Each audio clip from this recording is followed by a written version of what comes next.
selamat datang di podcast kami. Nah, dalam episode kali ini kita akan menjelajahi perspektif Islam mengenai dua tema yang sangat relevan dan sering menjadi perdebatan, feminisme dan disorientasi seksual. Kita akan mengajukan 5 pertanyaan kunci yang bertujuan untuk memberikan pemahaman yang lebih mendalam tentang bagaimana ajaran Islam berinteraksi dengan isu-isu. Mari kita mulai dengan pertanyaannya. Pertanyaan pertama, apa pandangan dasar Islam mengenai feminisme menurut kalian? Eh, jadi, dasar Islam mengenai feminisme dilihat dari faktanya. Dalam Islam, perempuan memiliki hak-hak yang diakui, artinya hak-hak yang sama, termasuk hak untuk pendidikan, kepemilikan, dan partisipasi dalam masyarakat. Banyak sekali loh tokoh-tokoh feminisme Islam berusaha menafsirkan ulang teks-teks agama untuk mendukung kesetaraan gender. Problematikanya yaitu, namun ada perdebatan mengenai apakah feminisme barat sejalan dengan nilai-nilai Islam. Beberapa orang merasakan bahwa feminisme yang berkembang di barat tidak mempertimbangkan konteks budaya dan spiritual Islam, yang dapat menyebabkan penolakan terhadap ide-ide feminis feminis di kalangan beberapa komunitas Muslim. Nah, solusinya yaitu penting untuk mengembangkan bentuk feminisme yang sesuai dengan nilai-nilai Islam, seperti feminisme Islam yang berfokus pada keadilan sosial dan hak-hak perempuan tanpa mengabaikan ajaran agama. Oke, selanjutnya pertanyaan kedua ya. Bagaimana sih Islam memandang disorientasi seksual menurut kalian? Islam memandang disorientasi seksual itu hubungan seksual dianggap sah hanya apabila dalam konteks pernikahan saja antara pria dan wanita. Disorientasi seksual termasuk homoseksualitas umumnya dianggap bertentangan dengan ajaran Islam.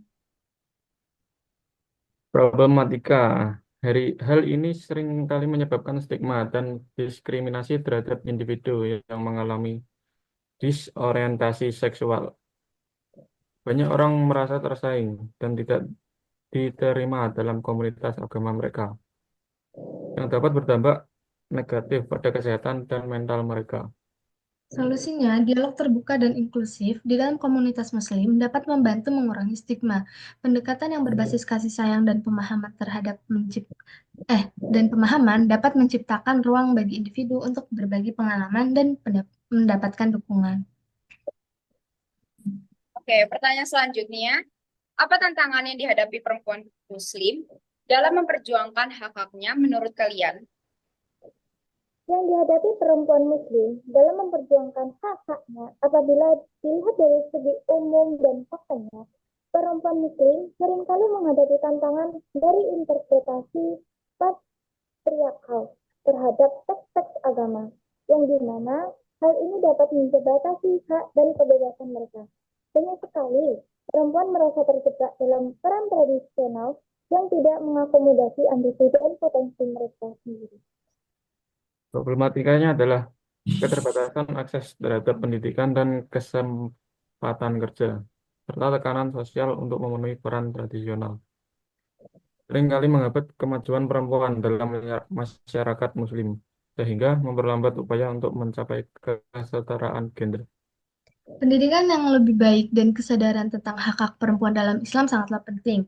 Nah, jadi program pelatihan dan dukungan yang mengedukasi perempuan tentang hak-hak mereka dalam konteks agama dan sosial itu dapat memberdayakan mereka untuk memperjuangkan hak-hak mereka. Oke, pertanyaan selanjutnya. Bagaimana feminisme Islam dalam berkontribusi pada kesetaraan gender menurut kalian?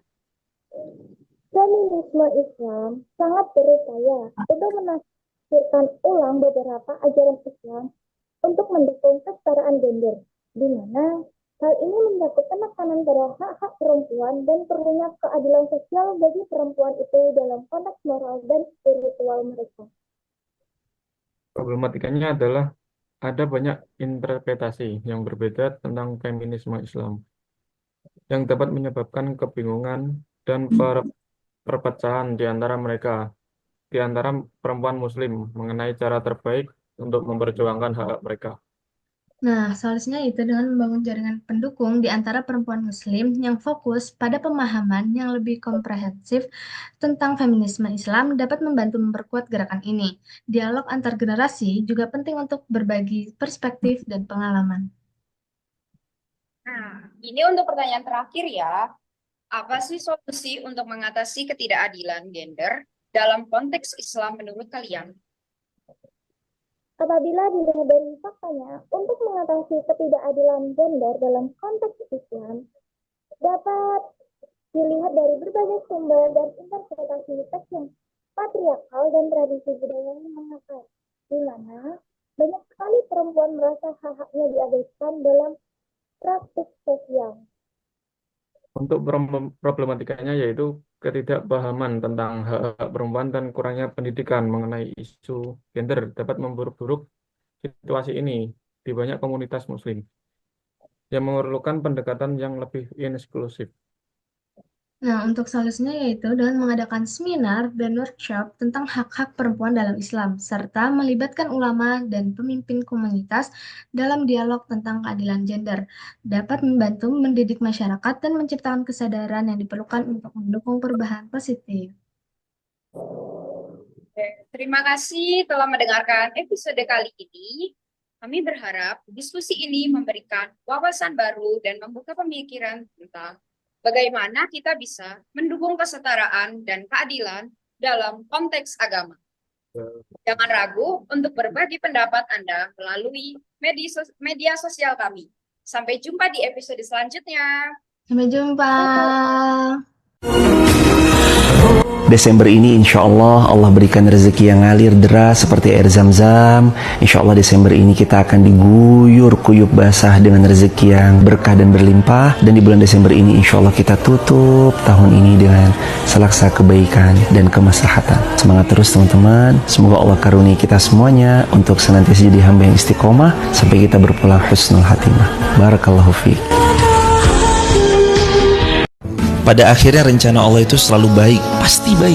Gak mungkin Allah gak memberi yang terbaik untuk kita hamba-hambanya. Kecewanya di hari ini karena Allah mau membahagiakan di masa datang. Sakitnya hari ini itu sebab karena Allah mau mengganti dengan kebahagiaan yang tiada tara. Yang kita perlu lakukan, jadikan diri kita hamba yang lebih baik. Fokus sama yang baik-baik, cari circle yang baik-baik, ikhtiarkan yang terbaik. Allah juga pasti akan memberi yang terbaik.